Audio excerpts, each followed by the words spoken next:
안녕하세요. 비욘디 네. 가족 여러분, 안녕하세요. 오늘도 미인분이 옆에 오셨습니다. 토요일 3시고요. 정형외과 전문의 이대영입니다. 제가 오늘도 우리 이경실 소장님 모시고 제가 근감소증에 대해서 오늘 강의를 좀 드릴까 합니다. 보통 노령화가 급격하게 진행하면서 우리들은 잘 모르는 신세계들을 경험하고 있습니다.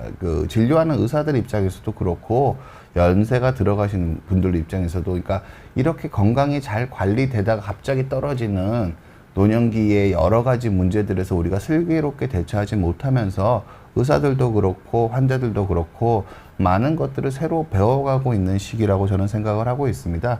실은 노년기 만병의 근원, 근감소증이라는 제목을 뽑았는데요.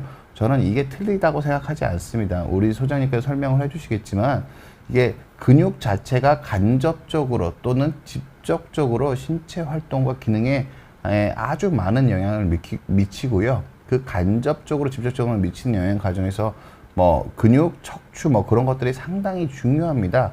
어떤 의미에서 퍼센트를 이따 보시면 알겠지만 모든 사람들이 겪는 문제에 아주 가까운 문제입니다. 모든 사람들이 겪는 문제에 아주 가까운 문제고, 그 문제를 안 겪게 되시는 분들은 그걸 안 겪을 만한 추가적인 노력을 하고 계신 거지, 아무 노력도 하지 않는데 이런 문제를 안 겪으실 분이 저는 많지 않을 거라, 그러니까 절반보다 훨씬 낮을 거라고 생각을 합니다.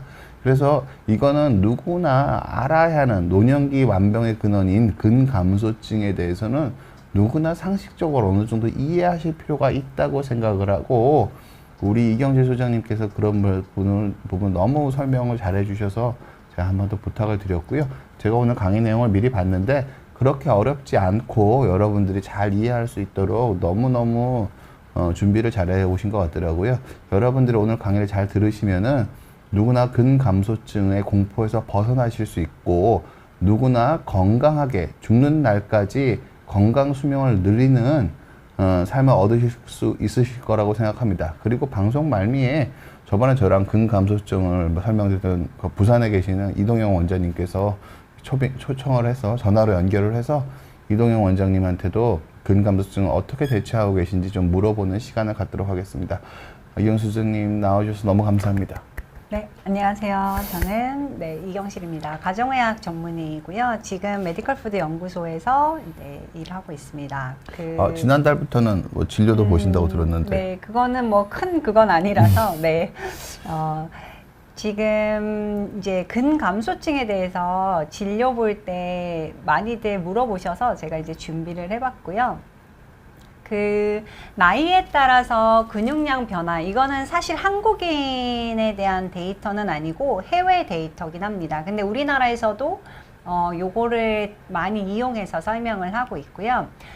근육량은 이제 한 만 25세 됐을 때 거의 최고치를 찍는다고 생각을 하고, 그 다음부터는 조금씩 떨어지는데요. 요거는 이제 일상생활을 하는 정도일 때 이제 서서히 떨어지고, 40세에서 70세 되는 이 30년간은 10년에 8%씩 떨어지는 걸로 되어 있습니다. 그 다음에 70세부터 80세 요 10년 사이에는 15% 떨어지는 걸로 되어 있고요. 그 이후는 이제 연구는 없습니다. 보통은 이렇습니다. 이게 전 세계 거의 대부분 그렇고요. 한국은 이제 한국 여성분들의 문제는 근육량의 피크를 경험하지 않는다는 게 가장 큰 문제고, 글로벌 WHO에서 경고하는 문제이기도 합니다. 무슨 얘기냐면 WHO에서 한번 청소년들 운동량에 대해서 조사를 해서 전 세계에 발표한 적이 있어요. 근데 남한, 사우스 코리아에서 여자 청소년들이 운동을 가장 많이 안 한다. 그래서 체육 수업을 늘려야 된다. 이런 얘기를 했는데, 우리나라 분들의 근육량 분포를 보면요. 여자분들은 이 피크가 없어요. 그냥 이렇게 일자입니다. 이게 뭘 의미하냐면 폐경 이후에 다른 나라 분들보다 더 많은 질병을 갖게 되는 거, 그러니까 아주 비만하지 않는데도 다양한 질병을 갖게 되는 거. 그다음에 두 번째는 왜 우리 외국 혹시 그런 거 아세요? 서양 여자들은 출산하면은 그냥 앉아서 출산 딱 하고 비스켓이랑 오렌지 주스 먹고 퇴원하거든요. 근데 우리는 출산하고 그 다음에 산후조리원에서 뭐 일주일 동안 있고 미역국 먹고 누워 있고 관절이 아프고 막 이렇게 고생을 하는데 그런 것도 대부분이 근육량과 관련이 있습니다. 그래서 어쨌든 나이 들면서 자연스럽게 좀 떨어질 수밖에 없는데요. 아주 70대 분들 중에도 정말 건강한 분들, 아주 운동을 잘 하시는 분들조차도 비교를 해보면 그 근육의 빨간 부분이 지방인데요. 지방으로 조금은 채워지는 걸로 되어 있습니다. 근데 만약에 이제 운동을 잘 안 하시거나 그렇게 되면 이게 더 빨간색이 더 많아지는 거죠. 여기 빨간색이 있습니다. 네. 그리고 그래서 근육이 하는 일을 알면 좋은데요. 근육은 뭐 아주 다양한 일들을 하지만 첫 번째는 팔, 다리, 어깨, 허리. 여기는 뼈와 관절이 있는 부위죠. 이 뼈와 관절이 있는 부위를 근육이 둘러싸서 운동을 좀 덜 할 수 있게 도와주고 관절이나 뭐 뼈에 부하가 덜 걸리게 할 수 있고 옆에서 도와주는 역할을 합니다. 그래서 대부분의 골다공증, 골감소증, 그리고 무수히 다양한 관절염, 그리고 뭐 지금 항상 이대영 원장님이 보시는 척추관 협착증 이런 게 있는 분들은 근육이 있으면 그래도 생활을 하는 데는 크게 불편함이 없는 걸로 알려져 있어요. 그래서 이가 없으면 잇몸이라고 하는 것처럼 뼈나 관절이 안 좋으실 때 그래도 근육이 좀 있으시면은 덜 불편할 수 있습니다. 두 번째는 제가 이제 여기서 잠깐 거들도록 할게요. 네, 네, 네. 잠깐 거들면 근육이 하는 일에 대해서 그 근육이 근골격계에서 갖는 역할에 대해서 여러분들 잘 이해하실 필요가 있는데요. 일단은 뭐 근육량이 많다고 관절이 꼭 보호가 되느냐 그렇지는 않습니다. 보통은 그러니까 근육량이 너무 떨어지면은 관절이 보호가 안 되는 건 맞습니다. 오히려 그러니까 사지의 관점에서 볼 때는 양쪽의 비대칭이 문제입니다. 무슨 뜻이냐면 한쪽 다리 허벅지는 굵은데 한쪽 다리가 얇다. 그럼 이건 절대적으로 반대쪽 다리랑 비슷하게 맞춰줄 필요가 있습니다. 왜냐하면은 두 가지 의미가 있습니다. 보통은 우리가 굵은 쪽이 정상 쪽이기 때문에 정상에 맞춰서 비정상의 부하를 강하게 됩니다. 무슨 뜻이냐면은 멀쩡한 쪽 기준으로 안 멀쩡한 쪽을 자꾸 움직이려는 그런 게 생기거든요. 그러면은 근력이 떨어져 있는 쪽에 근력이 멀쩡한 거에 비슷한 자꾸의 로드를 가하게 됩니다. 그러면 자꾸 망가지기 때문에 근력이 어느 사지 기준으로는 뭐 오른팔이랑 왼팔이랑 특히 하체의 문제인데 양쪽 다리의 두께가 다르면 비슷하게 맞춰줄 필요가 있습니다. 그런데 양쪽 다리의 두께가 비슷한데 절대적으로 근력을 높이는 게 무릎이나 발목이나 그런 관절을 보호할까? 그건 꼭 그렇지 않습니다. 보통은 오히려 균형 있게 양쪽을 좀 나눠가지고 고유 감각이랑 밸런스가 좋은 것이 한쪽 관절이 상한 거를 더 보호할 수 있게 됩니다. 보통 오른쪽 무릎이 아플 때 오른쪽 다리의 근력을 강화하는 목표는 왼쪽 다리의 근력 정도를 만들어주는 거지 안 아픈 다리 정도의 근력을 만들어주는 거지 근력 자체가 절대적으로 더 높아질 만큼 과하게 운동하시는 거는 또 다른 사악한 결과를 부를 수가 있습니다. 그래서 하지 쪽에서는 양쪽 근력을 맞춰준다고 생각해 보시는 게 맞고요. 척추 쪽에서가 근력이 되게 중요한데 여러분들이 협착증이 생기시는 게 왜 협착증의 증상이 왜 나타나냐면요. 젊은 사람들은 협착증이 아프다고 생각을 하시는데 연세 드신 분들은 협착증이 되면 못 걷습니다. 신체적 자유가 사라지는 거거든요. 무슨 뜻이냐면은 협착의 정도가 매우 심하더라도 비교적 젊으신 분들, 60대 분들 중에서 못 걷는 분이 별로 없으세요. 그런데 80대쯤 되면은 협착의 정도가 그렇게 심하지 않더라도 못 걷는 분들이 생기세요. 이게 무슨 차이냐면은 기본적인 근력의 차이가 있습니다. 기본적인 근력이 떨어지면 협착을 못 견디시는 거예요. 그러니까 허리가 안 펴지는데 참고 걷다 보면 걸을 수 있다. 그분들은 기본적인 근력이 되시는 분들이에요. 근데 허리가 안 펴지는데 나는 이제 더 이상 못 걷고 앉아서 쉬어야 된다. 근력이 떨어지신 분들의 얘기입니다. 그래서 여러분들이 운동을 해서 협착증을 막을 수 있는 게 아닙니다. 운동을 해서 좁아진 게 넓어질 리가 있겠어요? 그건 말이 안 되는 겁니다.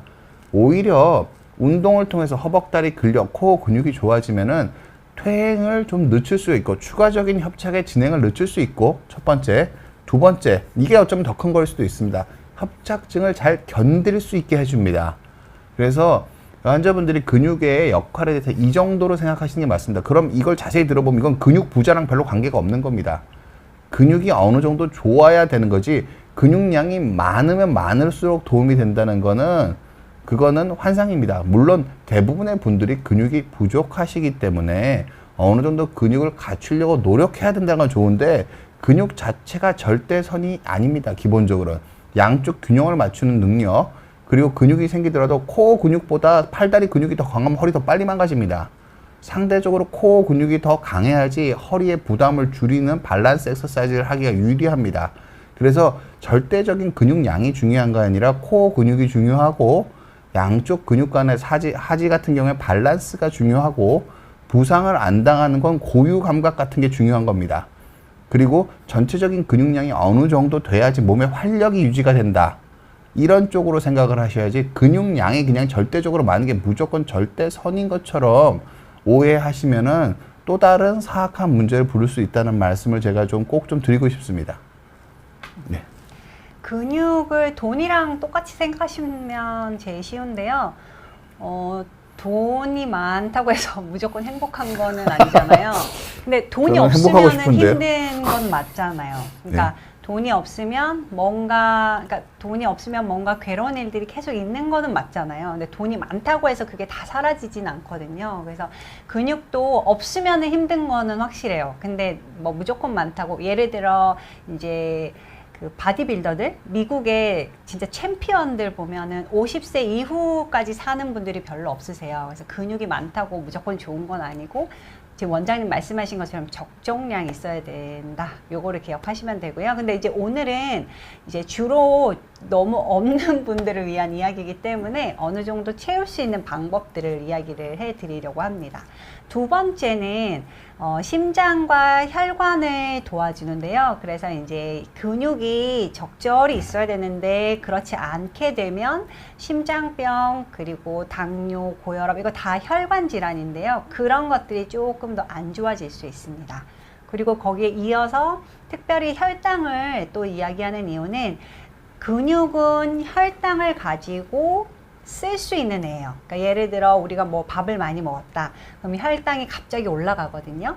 혈당이 올라가는 자체로 계속 있으면 우리 몸은 중풍이나 심장병 같은 아주 큰 병이 생기기 때문에 우리 몸은 자동으로 혈관 속에는 어떻게든 혈당을 낮추려고 노력을 해요. 그래서 그거를 제일 쉽게는 이제 간에 저장을 하는데요.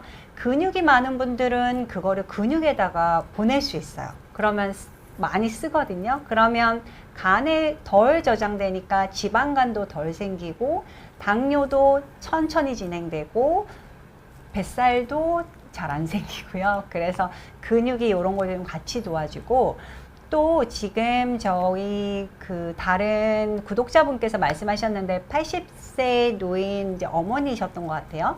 한번 넘어지고 근육이 빠지면서 소화도 안 되고 인지 기능도 떨어지고 되게 어려웠다고 하셨는데, 맞아요. 그러니까 근육에서는 신경 전달 물질이 생기는 거를 자극시켜줘요. 그래서 예를 들어 뭔가 조금 명료한 느낌, 머리가 빠릿빠릿 돌아가는 그 느낌, 이런 거에서 관여하는 신경 전달 물질을 근육이 움직일 때 더 잘 만들어줍니다. 그래서 근육은 하는 일이 되게 중요하고 돈도 되게 중요하잖아요. 그것처럼 하는 일이 되게 중요한데 원장님 말씀하신 것처럼 무조건 많다고 좋은 건 아니고, 그런데 오늘은 좀 부족하신 분들을 위한 이야기이고 요거를 어떻게 올릴 수 있을지 조금 현실적인 얘기들을 해보려고 합니다. 질문이 있습니다, 소장님. 네네. 그러니까 원래 심장이 근육으로 돼 있어서 근육이 많으면 심장에 도움이 되는 건가요? 그거의 정반대죠. 가르쳐 주세요. 가르쳐 주세요. 네, 그러니까 심장은 여러분 심비대는 병이에요. 그렇죠? 허벅지에 비대는 네. 뭔가 운동을 해서 하는 거지만 심장은 심비대가 되면은 운동을 못 하기 때문에 문제가 네. 되는 거고. 예. 그리고 지금 이제 일반 분들이 궁금해하실 것 같아서 원장님이 약간 아시면서 여쭤보신 것 같은데, 이제 근육 그 외에 우리 몸에 특히 이제 코어 근육뿐만 아니라 팔다리 근육에서는 움직일 때 나오는 신경 전달 물질이 요 뇌의 운동을 같이 도와주고 신경을 자극시켜 준다, 이렇게 생각하시면 되고요. 그리고 또 이 종아리 근육을 여러분 제2의 심장이라고 하시는 거 아시죠? 그래서 이제 종아리 근육이 많이 있으면 하지에 정맥순환이 잘 되면 다리가 무거운 느낌 이런 게 좀 별로 없고, 항상 우리가 종아리 근육을 중요하다고 보는 이유가 심장이 뿜어서 피를 아래로 보낸 다음에 그 다음 또 뿜어서 밀어서 나머지를 올리는 거는 좀 쉽지 않아요. 그럴 때 그 박자에 맞춰서 종아리 근육이 같이 좀 도와주면 옆에서 정맥이 아래쪽에 쏠려 있는 거를 막아줄 수 있고, 그러면 순환이 잘 될 수 있고요. 그러면 심혈관 질환 문제가 조금 더 줄어들게 됩니다. 그런 의미에서 이제 심장과 혈관을 도와준다. 그래서 종아리 근육은 제2의 심장이다. 네. 근데 근육이 떨어지시는 분이 활동량이 떨어지시게 되면 결국 고혈압이나 그런 것들도 결국은 악화를 부르지 않나요? 네, 네. 그리고 뒤에도 잠깐 말씀드릴 텐데, 근데 이제 우리나라 분들 중에는 근육량이 적은데 되게 정신력이 뛰어난 분들이 많이 계세요. 그래서 진짜 빠릿빠릿 계속 움직이시는 분들이 있어요. 막 네. 체력이 안 되는데 집안일도 엄청 열심히 하고 아침부터 일어나서 뭘 계속 부산스럽게 움직이시는 분들 계시거든요. 네. 집이 막 반짝반짝하게. 예, 예. 근데 이런 분들도 결국에는 근육이 없는데 계속 쓰니까, 이럴 때는 신체 활동이 도움이 되는 게 아니고 이제 영양이 챙겨줘야 되는데 그게 안 되니까 점점점 소모되게 되는 거거든요. 그것도 뒷부분에 잠깐 말씀드리도록 하겠습니다. 그리고 그래서 우리나라 분들이 어느새 점점점 오래 살게 됐는데요.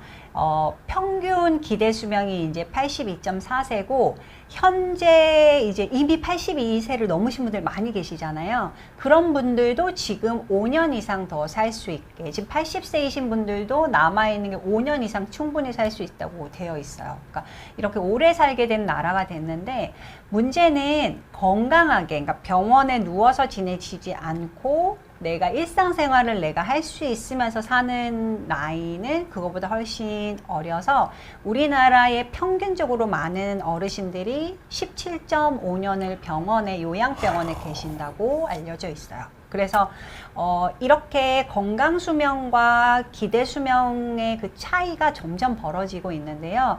요게 여기서 가장 중요하게 생각되는 것이 결국에는 이제 근육이고 근육의 기능이라고 생각을 하고 있습니다. 그래서 우리가 이제 18년도가 저희 이제 뭐 노인병학회가 50주년이어서 대대적으로 이런 조사를 해서 발표를 했었거든요. 그래서 그 자료를 보니까 그랬고요.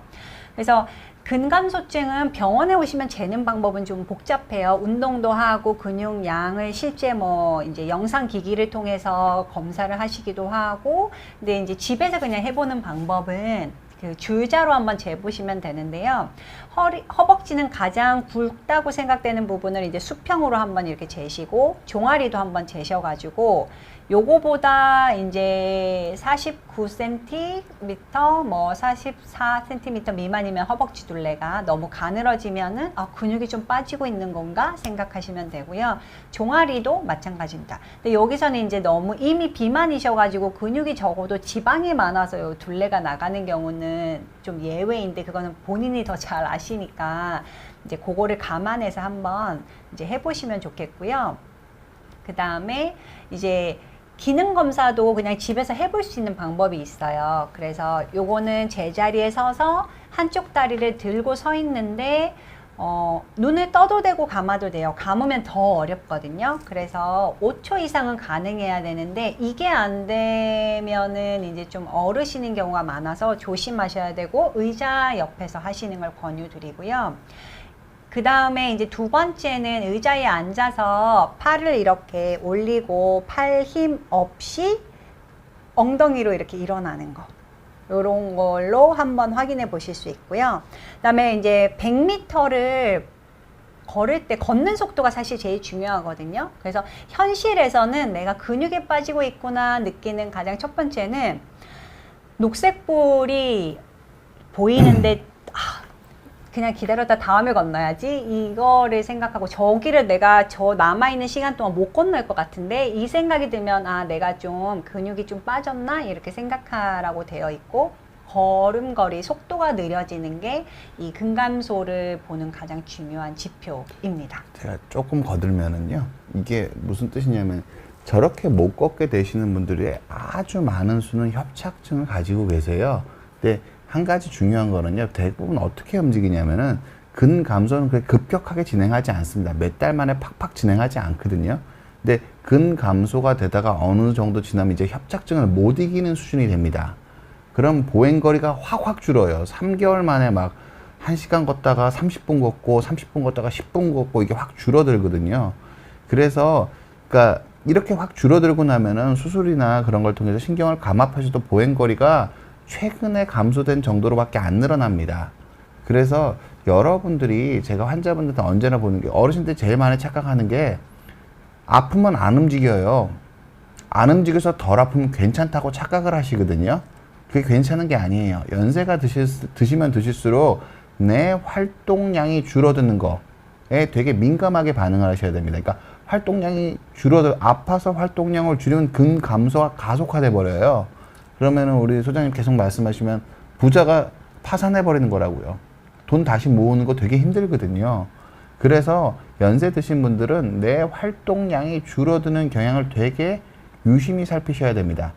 내가 통증 때문에 활동량을 줄이는 거를 자연스럽게 생각하시면 안 됩니다.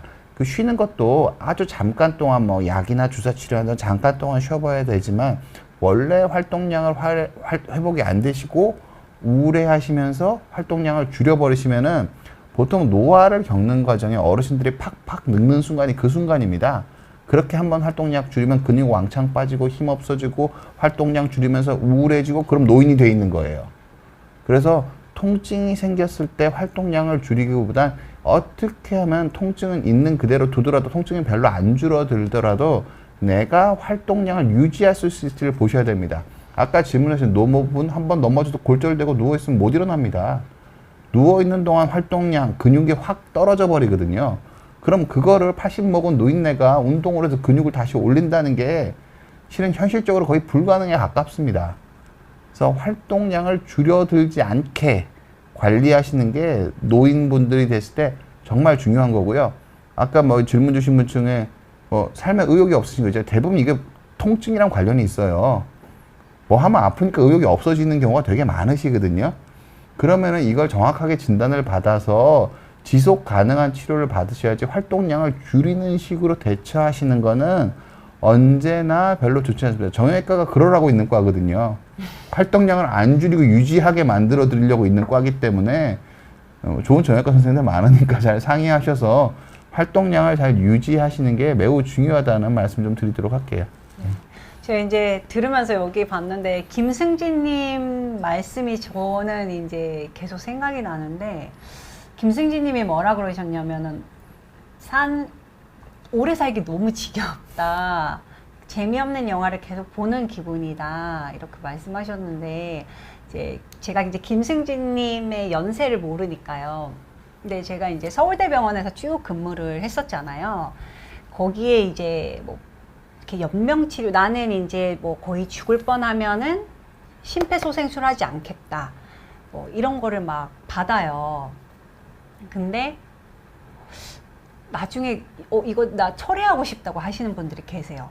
그리고 그러니까 제가 말하려는 거는 지금의 이 감정이 늘 지속되는 건 아니에요. 어떻게 될지 몰라 사람이. 그리고 지금은 이제 김승진 님이 뭔가 약간 또 다른 이유가 있는지 이런 거는 좀 다 좀 생각해 보셔야겠지만 이제 삶은 계속 바뀌고 있기 때문에 지금 보니까 건강하게 오래 사는 거 좋지만 이제 어느 순간에는 너무 지겹다. 근데 보통 제가 건강검진 상담하면 40대 남자분들도 그런 얘기 하시는 경우가 많이 있거든요. 근데 이게 우리나라 교육의 문제가 있긴 있어요. 그러니까 해외, 미국이나 다른 나라, 유럽은 어릴 때 뭔가 자기의 생활의 재미를 느낄 수 있게 취미나 특기나 이런 거를 배우는 거가 습관이 되고 학습이 되고 일상이 되어 있는데 우리는 그런 게 없다 보니까 남자분들은 대부분 술 마시는 거, 뭐 이런 여자는 쇼핑하는 거, 뭐 이렇게 되게 이런 걸로 다 귀결이 되거든요. 근데 이것도 하다 보면 지겹잖아요. 그러니까 뭐 제가 그런 거를 좀 하나씩 만들어 가시는 게 필요할 것 같아요. 오늘 근감소 얘기하다가 또 하나 또 보태면은요. 네. 그러니까 보통은 근감소가 되면 우울감이 많이 들어요. 그러니까 보통은 연세 드신 분들 제가 70 넘으신 분들 뭐라고 말씀드리냐면 여러분들은 긍정적으로 생각하지 않으면 될 일이 없다고. 연세 드신 분들이 부정적으로 생각하면 부정적인 결과가 나와요. 부정적으로 생각하면 입맛 없어지고요. 부정적으로 생각하면 운동 안 하게 되고요. 부정적으로 생각하면은 점점 더 나쁜 쪽으로 갑니다. 보통 긍정적으로 생각하고 할 수 있다고 생각을 하시는 게 실질적으로 제가 환자분들을 보면 재활의 성과나 치료의 성과가 훨씬 더 높은 게 사실이에요. 젊은 사람들은 좀 덜 그래요. 아무리 불안정하고 아무리 우울해도 별로 몸에 그렇게 건강상 피해가 가는 게 잘 안 보이는데 맞아요. 어르신들은 이 확실하죠. 우울하고 불안해 하시면 건강상의 피해가 가는 게 너무너무 많이 보여요. 그래서 젊으신 분들은 좀 우울해도 제가 항우울제 같은 거 바로 드시라고 안 하시는데 연세 드신 분들은 약간만 그런 기미가 보여도 적극적으로 항우울제라든지 그런 것들 제가 열심히 처방을 하는 이유가 연세 드신 분들은 부정적으로 생각하면 몸이 나빠집니다.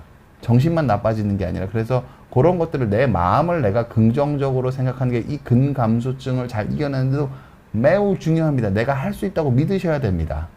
그 말씀 꼭 드리고 싶습니다. 정말 중요한 말씀이고 필요하면 약물의 도움을 받아서라도 그 시기를 잘 넘기시는 게 중요할 것 같고요.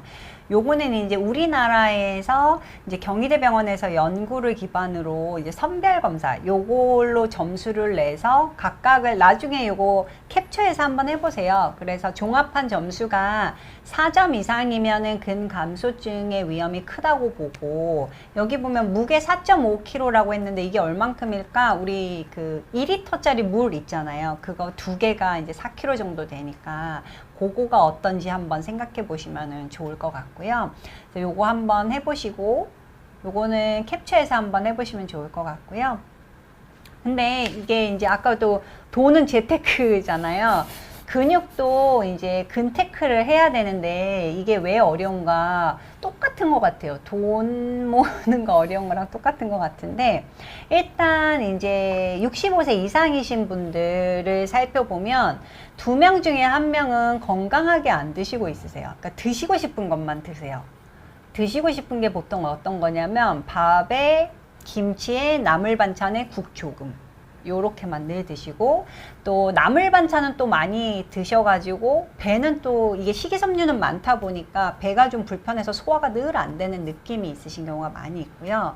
근데 지금 65세 이상이신 분들은 항상 단백질을 남의 살이죠. 남의 살을 항상 좀 챙겨 먹어야 되는데 그게 지금 제일 안 되는 게 문제고 근데 그거의 이제 두 번째 이유는 사실은 이제 가격이 싸지 않기 때문에 이런 걸로 다 챙겨서 이제 영양가 있게 하는 거 좀 어려운 문제긴 해요. 그런데 어쨌든 2명 중에 1명은 지금 영양이 불균형이 있고 결핍인 상태도 있다.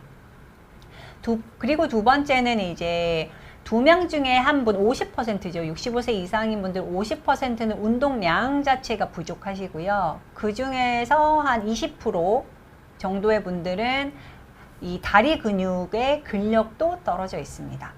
그래서 특히 이제 농촌에서 일하시는 분들 왜 이렇게 쭈그려 앉아서 거기도 허리 아프신 분들 많이 계시잖아요. 쭈그려 앉아서 이렇게 풀 뽑고 이렇게 농촌에서 일을 하시면서 밭일 하시면서 지내는 분들 그 다음에 이제 여자분들이 특히나 이제 운동량 자체는 부족하다고 돼 있고 그 젊은 사람들은요, 30, 40대들은 그냥 신체 활동을 많이 하는 거, 빠릿빠릿하게 움직이는 것 자체가 운동으로 연결될 수 있는데, 근육이 일단 좀 부족해지시고, 통증이 있는 분들이 신체 활동만 많이 하시면 바르지 않은 자세로 계속 하시다 보니까 더 문제가 되는 경우가 있어요. 그래서 그게 좀 그런 문제가 있고요. 그 다음에 이제 근력 운동을 하는 분들은 100명 중에 15명 정도만 있다고 지금 돼 있으니까 그게 이제 가장 큰 문제예요. 아, 100명 중에 15명밖에 안 되나요? 네, 근력 운동을 잘 이제 주 2회 이상 한다고 답변하신 분들이 15%, 여자분들은 8% 있으세요. 아, 10명에 1명도 안 한다고요? 네, 네. 그 정도로 낮은 저도 깜짝 놀랐네요. 네, 생각해 보면은 65세 이상이신 여성분들 중에서 뭐 이렇게 물병 이런 거 드는 거 이런 거라도 하시면 좋은데 이런 거 하는 게 습관이 안 돼 있으신 분들 많이 있죠. 그리고 이제 더 큰 문제인데요. 요거는 조금 더 연세 드셔서 문제가 될 수 있는데 이게 잘 먹으려면은 이게 씹고 뜯고 맛보고 즐기고 이게 씹을 수 있어야 되는데 우리나라에 이제 가장 병원에다 돈 많이 쓰는 질병이 치주 질환이에요. 전 연령 다. 그러니까 어릴 때는 충치. 그 다음에 이제 65세 이상이신 분들은 치과에서 요 치주 질환으로 많이 이제 진료를, 그래서 다빈도 상병 1위가 치주 질환인데요. 그러다 보니까 2명 중에 한 분은 먹는 거 씹는 게 힘들고 또 3분 중에 한 분은 보는 게 좀 시력이 떨어지고 침침하고 이게 좀 관여합니다. 이게 뭘 의미하냐면 이런 감각 기능이 떨어지는 걸로 인해서 식욕과도 아주 결부가 많이 되어 있거든요. 그래서 이게 막 뭐랄까요, 이게 복합적으로 돼서 결과물로 이제 근육이 떨어지고 다른 질병이 생기고 이렇게 이어지는 것 같습니다. 그럼 치과 치료도 좀 적극적으로 하실 필요가 있다는 의미로 들리네요. 치과 치료는 이미 적극적으로 다들 하고 계십니다. 근데 이제 그게 치과 치료를 적극적으로 해야 될 때 가서 하는 게 문제인 거죠. 그래서 어릴 때 치카도 좀 잘하는 게 습관이 돼 있어야 되고, 네, 그 다음에 이제 그 평상시 관리가 되게 중요하고, 그 다음에 1년에 적어도 한 번은 이제 스케일링도 하고, 요런 걸 해서 관리를 하시면 나중에 치과에 목돈을 안 쓰시는데, 그게 조금. 뭐 치과 선생님들이 그러더라고요. 스케일링 한 인구가 얼마 안 된다고, 우린 자신 있다고. 임플란트. 그러니까 왜 우리 스케일링을 잘 안 한다고 사람들이. 자, 우린 자신 그게 있다고. 그게 나중에 임플란트로 연결이 되는 거니까요. 치과 선생님들 그런 말씀하십니다, 가끔씩. 네, 어쨌든 그래서 이 모든 게 이제 종합적으로 작용을 하는 게 문제고, 그러다 보니까 이제 만성 질환이 생기는데, 거의 65세 이상이 되시면은 10명 중에 6명이 고혈압이시고요. 그 다음에 10명 중에 3명 정도가 이제 여기 글씨가 좀 작게 나왔는데 10명 중에 3명 정도가 이제 관절염. 특히 이제 무릎 관절염이 있는 경우에는 보행이 어려우니까 또 근육량이 줄어드는 게 문제가 되고, 그 다음에 허리 아프신 분들도 10명 중에 2명, 당뇨도 있으시고, 당뇨도 10명 중에 2명. 상당히 이런 병들이 다 합쳐져 있다 보니까 문제가. 네. 저 말씀하신 게 아까 근육이 하는 일이 심혈관계 말씀하셨고, 근육이 하는 게 사지 돕는 거 말씀하셨고, 허리만 다. 그럼 거의 다 근육 때문에 다 생기는 병들이네요. 5대 만성 질환이. 그렇게 근육 때문에 생기는 거라고 보면 최소한 악화시킨 악화 요인. 네, 그러니까 원인과 악화 요인은 조금 다른데요. 네. 악화 요인으로는 근육이 줄어드는 게, 그러니까 똑같이 병에 걸려도 누구는 되게 빨리 나빠지고 합병증 생기는데 누구는 그냥 그 상태로 쭉 약 하나를 먹고 그냥 쭉 사는 분들이 계세요. 네. 그 차이에 가장 큰 요소가 근육이다. 그럼 생각하시면 되세요. 5대 만성 질환 5번 순서대로 제일 많이 있는 것들 얘기해 주신 거잖아요. 네. 그 5개에 다 결정적으로 큰 화면으로 다시 한번 보여주시겠어요? 여기 보시면은 놀라운 얘기네요. 5대 만성 질환이 고혈압, 관절염, 신경계 질환, 그다음 정신과 요거는 빼도 되겠네요. 그다음에 당뇨병 5개 중에서 정신 및 행동 요거에도 근육량이 많으면 우울감이 줄어들거든요. 근감소증 있는 분들 대부분 우울해 하세요. 그럼 5대 만성 질환에 근육량이 싹 다 결정적인 영향을 미친다 봅니다. 보통 저희가 병원에 진료해 보면 그 질환이 있으신 분들이 근육량이 나빠지면 얼마나 나빠진지를 보기 때문에 오히려 더 크게 느끼는 건지도 모르겠어요. 그냥 맞아요. 그 병이 질환이 있는데 관리가 잘 됐으면 좋겠는데 이런저런 이유로 근육량이 빠지시면은 상태가 급격하게 나빠지시는 것들을 의사 입장에서 많이 보게 되거든요. 네네. 제일 센 거는 처음에 구독자분 말씀하신 것처럼 외상인 것 같아요. 그러니까 넘어져서 뭔가 움직임을 못하게 된 시기가 한 2-3달 되면 그때 근육이 확 빠지는데 65세, 그러니까 적어도 한 70세 이후에 그런 일이 생기면 회복하는데 시간이 꽤 많이 걸리고, 2번째는 감염입니다.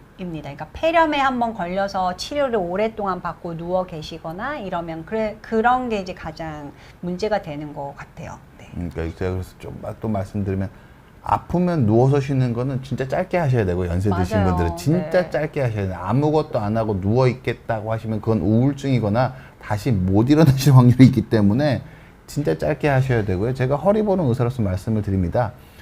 지팡이를 안 짚다가 지팡이를 짚은 지 한 달이 넘어가면 무슨 수술을 해도 지팡이가 안 떨어진다고 얘기하고요. 휠체어 타는 건 보행이 안 돼서 이제 휠체어 타는 수준으로 가잖아요. 그것도 2주, 짧게는 2주, 길게는 한 달이 지나면은 신경을 아무리 살리는 수술을 멋들어지게 해서 통증이 하나도 없어져도 못 걷습니다.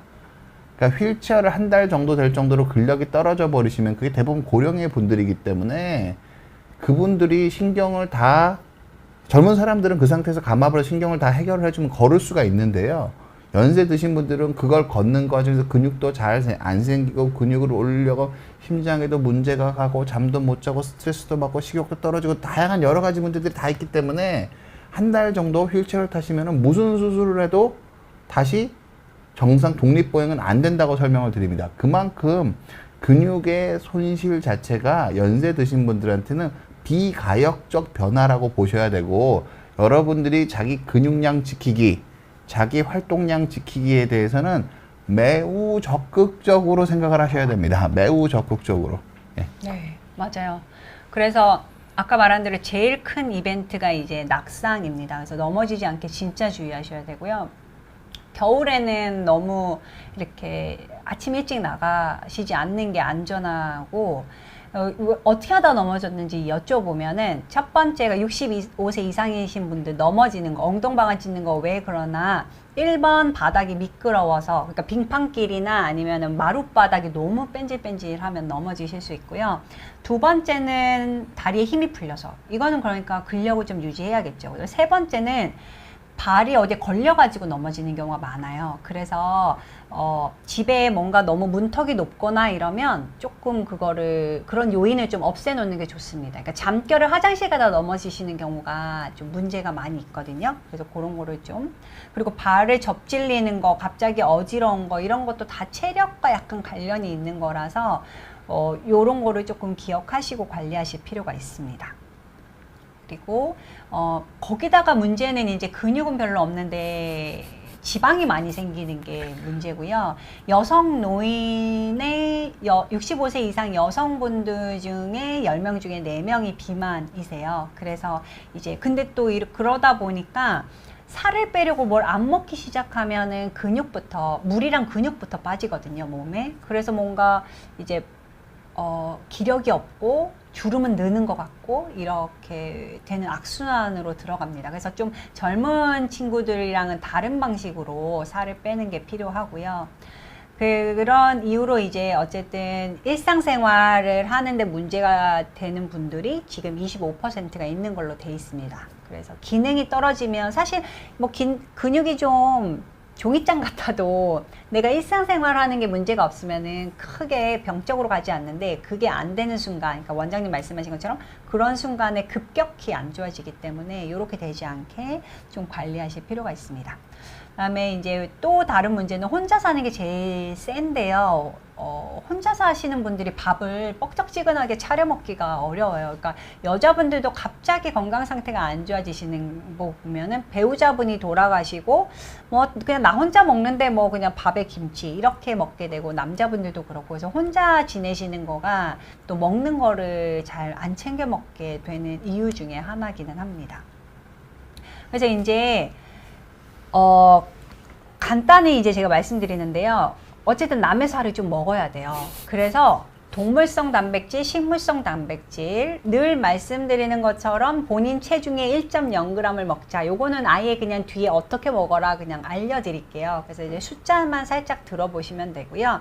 이렇게 근육이 빠져서 고생하시는 분들이 오셔서 말씀하면 항상 이어지는 질문들이 있어서 제가 같이 설명드리면, 콩이나 두부로만 먹으면 안 되냐, 그렇게 하셔도 돼요. 근데 콩으로 드실 거면 500g 드셔야 되고요. 두부는 한 판을 드셔야 돼요. 근데 일단 이렇게 많이 먹을 수가 없어요.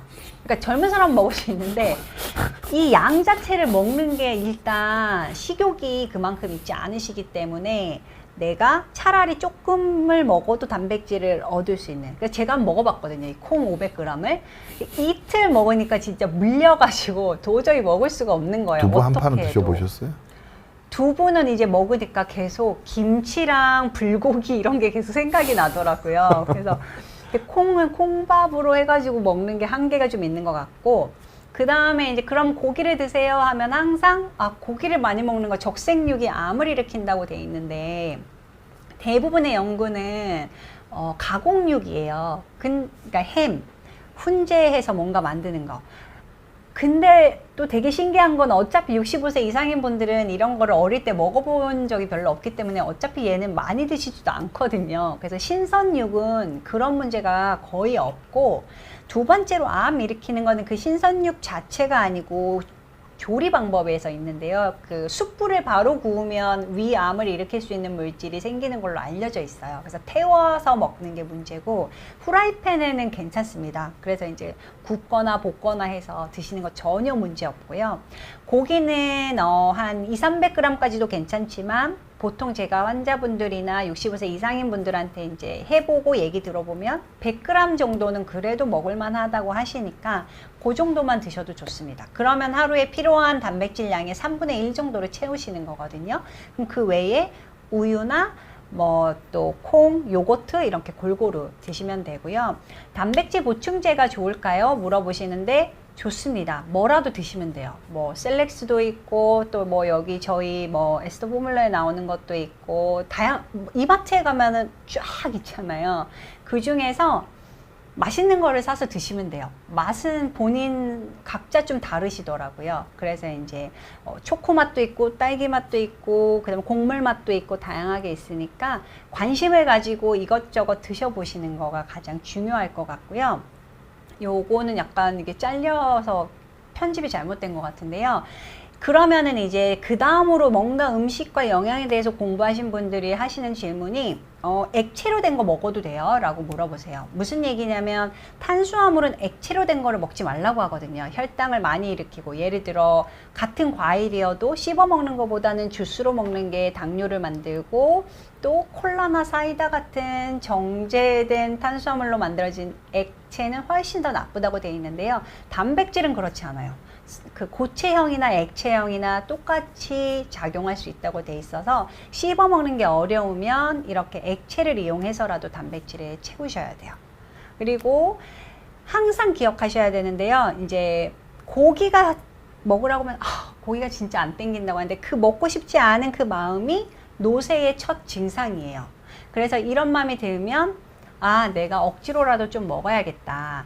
고기가 먹기 싫으시면 이 두꺼운 고기도 다 별로거든요. 그래서 실제 환자분들한테 제가 말씀드리는 거는 불고기용 얇은 고기 있어요. 그거를 그냥 구우세요. 구워서 김치 올려서 우리 왜 두세 점 먹듯이 항상 밥상에 올려서 두세 조각씩만 드시면 돼요. 그러면 별로 이렇게 막 비리거나 물리거나 이러지 않거든요. 그래서 그렇게 드시면 되고, 조금씩 자주 먹는 게 훨씬 좋아요. 그러니까 한 번에 300g 먹고 막 배 터지게 먹고 어차피 흡수도 잘 안 되고 소화도 잘 안 되고요. 그냥 처음에 아까 말한 대로 한 번에 한 단백질로는 20g 내외가 흡수가 제일 잘 되는 걸로 돼 있어요. 그래서 그러면 고기로 치면 100g 정도가 되는 거거든요. 그래서 100g 정도면은 여기 손가락 빼고 손바닥만큼이에요. 그래서 그 다음에 돼지고기 삼겹살로 하면은 한 10조각 정도 되거든요. 그래서 그런 정도로 반찬으로 해서 드시는 게 습관이 되면 좋겠고요. 예전에 제가 이제 환자분들한테 이걸 해보고 숙제 내보고 막 이렇게 해보니까 어떤 한 환자분이 와서 말씀하셨는데, 이제 국어 선생님이셨고 장학사셨는데, 그 신봉사가 왜 그 잔칫날 가서 눈을 뜨잖아요. 근데 그게 뭔 말인지 아시겠대요. 그러니까 어르신들 아마 80 넘으신 분들은 아마 그 얘기 뭔지 아실 거예요. 눈이 안 떠진다고 하시거든요. 기력이 없어서 눈이 안 떠지는데, 제가 항상 숙제 내드린 게 뒤에 보일 텐데, 그렇게 먹고 한 2주만 지내시면은 기력이 생겨요. 그러면 눈이 떠진다는 느낌이 뭔지 아실 거예요. 그래서 환자들이 항상 하는 말이에요. 신봉사가 눈 떠진 게 뭔지 알겠다. 기억하실 거는 잔칫날 눈을 떴다는 거예요. 잘 드셔야 돼요.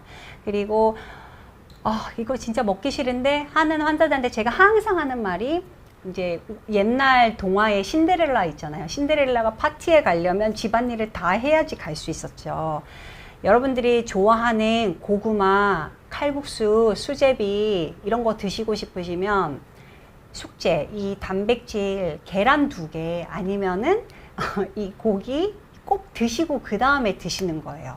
이렇게 우선순위를 정해놓지 않으면 과일로 배 채우다가 당뇨가 되시고요. 그리고 밀가루 음식 계속 드셔서 소화도 안 되고 또 병이 악화되고 근육 빠지고 그렇게 돼요. 그래서 그거를 먹지 말라는 게 아니라 앞단에 계란이나 고기나 이런 단백질을 꼭 챙겨서 먹자. 요게 이제 가장 중요한 사실입니다. 그래서 이렇게 먹으면 돼요. 제가 이제 주로는 위암 경험하신 지 오래된 분들, 한 5년 이상 된 분들이 결국에는 근감소가 제일 큰 문제거든요. 그래서 이런 분들한테 읽어보시라고 책을 낸 게 있는데 거기에 제가 정해드리는 게 고기는 여자분은 100g, 남자는 하실 수 있으면 150g 드시면 돼요. 한 번에 다 먹기 어려우면은 2번에 나눠서 드시면 되고요. 그 다음에 신선육으로 드시고 질리지 않게 생선이나 조개 이런 거를 챙겨서 드셔도 되고 계란을 드시면 좋은데 항상 콜레스테롤 때문에 물어보세요. 그래서 물어보시면 2개까지는 아무 상관이 없다고 알려드리고 있고요. 두부나 콩은 그냥 먹고 싶은 만큼 드시면 돼요. 또 낫또를 추천드리는데요. 낫또는 특히 이제 비타민 K가 많이 들어있어서 뼈 건강에도 좋기 때문에 이제 챙겨 드시면 좋겠고, 밥은 항상 잡곡을 다양하게 넣어서 잡곡에도 단백질이 많이 들어있거든요. 아미노산이. 다양하게 골고루 뭐 어떤 날은 렌틸콩 넣어보고 어떤 날은 병아리콩 넣어보고 이렇게 드셔보시면 좋겠고, 간식이 이제 누룽지 이런 거 드시지 마시고 단백질 보충 음료나 아니면은 요즘에는 단백질 과자가 많이 나와 있어요. 그래서 그런 걸로 좀 챙겨 드시면 됩니다. 요게 숙제. 요거를 엑셀표에 저는 오시면 엑셀표에 만들어서 동그라미 X 이런 거 할 수 있게 해드리는데 집에서 한번 적어가지고 수첩에 해서 만약에 기력이 없는 분들이면 요렇게 하시면 됩니다. 네. 그리고 이제 마지막 운동인데요. 운동은 이제 질병관리청에서 아예 이제 65세 이상인 분들을 위해서 제안하는 게 있어요. 4가지를 꼭 다 하라고 돼 있어요. 유산소 운동, 근력 운동, 유연성 운동, 균형 운동. 아까 원장님 초기에 말씀하신 것처럼 그 어느 한쪽에 비대칭이 생기면 그게 통증으로도 이어지고 또 더 안 좋은 결과로 이어지기 때문에 요거를 골고루 하라고 돼 있고요. 처음에 내가 근래에 한 2, 3개월 운동을 안 했던 사람이다 하면은 차차 올리라고 돼 있어요. 그래서 이제 처음에는 어떻게 하는지 내가 모르니까 저강도로 해서 차차 올리시면 되고요. 조금씩 올리시면 되고, 요거는 나중에 캡처해서 한번 읽어보시면 좋을 것 같고요. 그래서 제일 중요한 거는 준비 운동이랑 정리 운동을 반드시 해야 돼요. 그래야 관절에 우리 그 왜 운동할 때 가동성이라고 하잖아요. 이 관절 주변을 잘 풀어주지 않은 상태로 무작정 근력 운동을 하시면 더 통증을 유발할 수 있어요. 그래서 처음에 준비 운동을 잘 하셔야 되고 끝나고 마무리 운동을 또 잘 하셔야 다시 회복이 됩니다. 요거를 꼭 하셔야 되고, 그 다음에 이제 근력 운동 아까 말한 대로 많은 분들이 안 하고 계세요. 그래서 근력 운동을 반드시 하셔야 되고, 내 몸의 근육을 부위별로 골고루 하시는 게 제일 중요합니다. 요 순서 한 동작을 한번 할 때 얼만큼 하라고 여기에 이제 안내가 되어 있는데요. 그 수준으로 해서 늘리시면 좋겠고요. 또 제일 중요한 거는 넘어지지 않게 주의하시는 거, 안전하게 하시는 거. 그 밖에서 자전거 타는 운동 있잖아요. 그게 한때 되게 재밌는 연구가 있었는데 마치 자전거를 타면은 치매가 많이 걸리는 것처럼 연구 결과가 계속 나오는 거예요. 그래서 봤더니 자전거를 탈 때 꼭 헬멧을 쓰셔야 되는데 그렇지 않고 사고가 나게 되면은 머리를 부딪혀서 문제가 되는 환자 수가 늘게 돼요. 그러다 보니까 이제 연구에서는 그게 인과관계가 상관관계가 있는 것처럼 나왔는데 거기는 자전거가 문제가 아니고 헬멧을 안 쓰신 게 문제죠. 그래서 꼭 안전한, 특히 머리는 제일 중요한 것 같아요. 그 다음에 이제 저희가 보는 환자분들 보면 자전거 타다가 넘어지면 손목, 또 발목 이런 데가 많이 부서지시거든요. 그래서 요거 관리를 좀 잘 하셔야 됩니다. 네, 마지막이고. 제가 마지막으로 좀 운동에 대해서 제가 운동에 대해서 여러분들 쉽게 자기가 운동할 수 있는 팁을 좀 드리도록 할게요. 네. 그러니까 그러니까 제가 일반적으로 말씀드린 게 유산소 운동이랑 근력 운동을 분리해서 하시는 게 좋습니다. 무슨 뜻이냐면 너무 천천히 오래 걸르는 거는 유산소 운동도 아니고 근력 운동도 아닙니다. 조금 빨리 걸어서 약간 심박수가 올라갈 수 있도록 바른 자세를 해서 걷기로 유산소 운동을 하시는 건 되게 좋고요. 근데 내가 그게 안 되면 걷기는 몸을 똑바로 세우고 코어 근육에 힘을 줄 수 있는 밸런스, 균형 운동으로 활용하시는 게 좋지. 이게 빨리 걸으는, 그러니까 심박수를 약간 높일 만큼 빨리 걷지 못하면서 너무 오래 걸으시는 거는 쿵쿵 때리는 충격량을 많이 주기 때문에 관절에 부담이 되실 수가 있습니다. 그래서 걷기는 유산소 운동스럽게 빠른 걸음으로 몸을 곧게 펴고 걸으시는 게 가장 권할만 하고, 그래서 유산소, 그러니까 질병관리청의 레커멘드도 유산소 운동 따로 근력 운동 따로 하라고 돼 있잖아요. 근데 어르신들이 그냥 천천히 걷기만 하면 이게 유산소 운동도 아니고 근력 운동도 아니고 되게 애매한 운동이 되시거든요. 그래서 어르신들이 일반적으로 터덜터덜 저도 산책 되게 좋아해서 어르신들이 산책으로 얻을 수 있는 정서적 효과를 제가 무시하는 게 아닙니다. 건강에 도움이 되긴 하는데 보다 더 효과적으로 그 시간을 쓰시려면은 걷기는 아예 유산소 운동을 하시거나 여건이 되시는 분들은 아니면은 몸을 바로 세워서 균형을 잡는 연습을 하시는 거 되게 좋고 산책으로 하시는 건 좋고요. 산책이랑 운동을 좀 다르게 생각하셨으면 좋겠습니다. 걷기를 산책으로 하시면서 운동 삼아 산책한다, 산책 삼아 운동한다 하긴 하는데 원칙적으로 운동은 운동대로 따로 하시는 게 훨씬 더 효율이 있으실 가능성이 크고요. 그래서 유산소 운동 조금 해주시고 근력 운동 따로 해주시고 그런 식으로 하시는 게 좋을 거라고 한번 당부 말씀드리고요. 또 한 가지 당부 말씀을 더 드리면은 운동 강도는 어떻게 보시면 좋냐면은요. 해서 아프면 하면 안 되는데 이걸 어떻게 보시면 제가 맨날 드리는 진료실 자주 드리는 예인데 어느 분이 알아요. 자기가 한 100m 정도 걸으면 아파진다는 걸 안다고 칠게요. 그러면은 겁이 많으신 분들은, 그러니까 마음이 급하신 분들은 내가 욕심이 나니까 매일 120m를 걸으세요. 그리고 아파서 들어 누우시거든요. 일주일 동안 그렇게 보내세요. 또 겁이 많으신 분들은 100m 걸으면 아프니까 너무 걱정이 많이 되세요. 그럼 아무것도 안 하고 계속 누워 계시거든요. 이렇게 일주일 보내시는 분이 있고요. 어떤 분들은 내가 100m 걸으면 아프면은 80m를 끊어서 하루에 5번을 걸으세요. 그럼 이분은 매일 400m씩 일주일을 걸으시는 거라고요. 그러면 이분은 다음 주가 되면은 100m를 걸으시고 그 다음 주에는 150m를 걸으실 가능성이 생기세요. 그러니까 운동을 할 때는 내가 얼마나 불편한지를 잘 인지할 수 있어야 됩니다. 어느 정도 하면 내가 아플 것 같은지를 알아서 아플 것 같기 전 상태까지 계속 하는 운동을 하셔야 되는, 운동량을 늘리셔야 되는데 이게 자기 인지거든요. 이게 부족하신 분들이 되게 많아요. 환자분들이 제일 많이 하는 변명이 운동할 때는 안 아팠는데 하고 나서 집에 오니까 2, 3일 들어 눕는다. 그거는 내가 어떻게 불편해진지를 스스로 잘 못 느끼시는 거예요. 그래서 그거를 느끼는 연습을 계속 해야 됩니다. 아, 어디까지 하면 내가 무리가 오고 어디까지 하면 무리가 안 가는 거다. 내가 운동을 하고 운동할 땐 괜찮았지만 집에 가서 2, 3일 들어놓으면 그거와 줄여서 아프다고 안 하시는 게 아니라 줄여서 나한테 적절한 운동량을 계속 찾으시려고 하셔야 됩니다. 그렇게 하시면 누구나 자기한테 적절한 운동량을 찾으실 수 있는데 환자분들이 대부분 어르신들 그걸 포기하고 몇 번 해봐서 아프면 아무것도 안 하고 약 드시고 주사 맞고 계속 누워 계세요. 그러시면 이제 사태가 이제 걷잡을 수 없이 근감소 쪽으로 확 달려가는 겁니다. 나한테 맞는, 내가 불편하고 아프더라도 나한테 적절하게 맞는 운동 강도를 찾으려는 노력을 꾸준히 하셔야 됩니다. 그걸 안 하시게 되면은 아까 그 충격적인 데이터 있죠? 평균적으로 17년씩 요양병원에 갇혀 계신다는. 그거 정말 어마무시한 결과입니다. 내가 17년이면 내가 태어나서 17살이 될 때까지 그 기간 동안을 교도소에 지내는 거잖아요.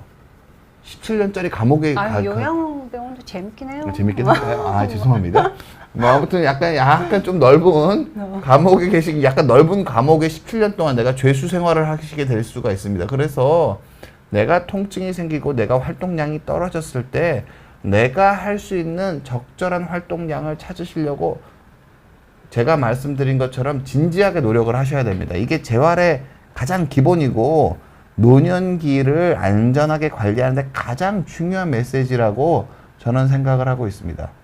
우리님이 진짜 좋은 본받을 만한 분인 것 같아요. 20년 정도 혼자 지내신 지 20년 정도 되셨다고 하는데 아까 말씀드린 그런 단백질을 골고루 잘 챙겨 먹고 건강보조식품 전혀 없이 비타민 D 정도 도움만 받으면서 건강하게 지내시고 있다고 하니까요. 그러니까 뭔가 이렇게 나를 사랑하는 마음, 내가 나를 지켜주겠다 그런 마음 이런 게 있으면 좀 더 건강 관리에 좀 도움 되시지 않을까 싶습니다. 네. 이제 이동현 선생님한테 제가 질문을 좀 이동현 선생님이랑 제가 통화 연결하는 사이에 제가 예. 몇 가지 멘트 드리면 양념게장 쿠폰님이 고기 10조각이면 입가심인데라고 하셨어요. 동의합니다. 네. 그러니까 이게 이 자체도 먹고 싶지 않은 분들이 계시니까 그거를 노력을 통해서 이제 이제 뭐랄까 입가심 정도로 느껴지실 수 있게 되면 너무 좋고요. 연결이 됐습니다. 안녕하세요, 이동현 원장님. 예, 안녕하십니까. 잘 들리세요? 예, 여기 강원도예요. 강원도예요? 눈 옵니다. 네, 좋네요, 아주. 좋겠네요. 강원도 어딘가요? 강원도 어디세요? 예, 여기 스키장에 와 있고요. 스키장에 어디 예. 스키장이? 예, 두 분 다 새해 복 많이 받으십시오. 네. 야, 되게 부러운데요. 누군 일하고 있고 누군 스키장에 있고. 아니, 일하는 것 같지 않게 뭐 두 분 아주 즐겁게 방송하시네요, 보니까. 저야 영광이죠. 미인이랑 이렇게 같이 쓸 기회가 어디 있겠습니까, 제가. 네, 하여튼 두 분 새해 복 많이 받으시고. 예, 감사합니다. 오늘 좋은 주제로 방송 잘 보고 있습니다. 예. 제가 보통 요새 고령 환자분들이 부쩍 느니까 선생님 콩팥 환자 주로 보시지만 결국 근육에 대한 관심은 충분히 있으실 거라고 생각을 합니다. 진료실에서 환자분들한테 이동현 선생님 주로 보시는 환자분들한테 어떻게 하면 근육량을 좀 기를 수 있는지 어떻게 지도를 해주세요? 제가 요거 전 방송에서 우리 이재영 원장님이랑 같이 그 방송 한번 할 때 또 네. 한번 말씀드린 적이 있었던 것 같은데, 저는 자전거 타기를 권유합니다. 우리 예. 이경치 소장님 밖에서 자전거 타는 거 되게 싫어하시는데, 예. 저는 안방에서 TV 보면서 실내 자전거를 타는 거를 조금 권유를 많이 하는 편이에요.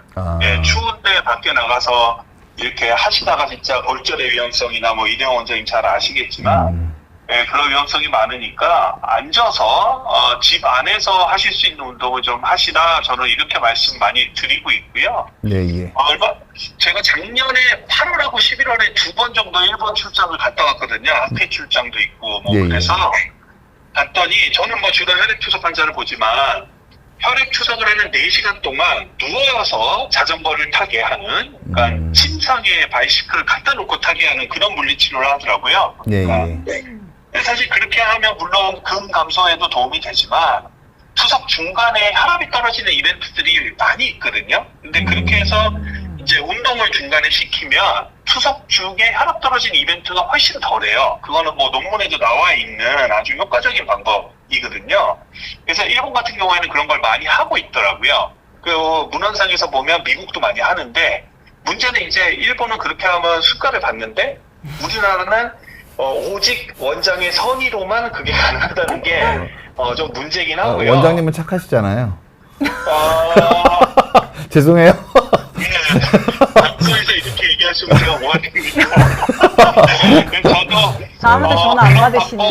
그런 이제 말씀을 좀 찾아보려고 네, 노력을 예. 좀 하고 있는 거는 사실인데, 아직까지는 이제 그런 투석 중 재활 운동이라든지 이런 재활 치료가 습관적으로 못 받고 있다는 현실적인 제한점이 좀 있죠, 아무래도. 그러면 이경실 소장님은 현실적으로 진료실에 간단하게 하나 권하신다면 어떤 거 권하세요? 근테크로?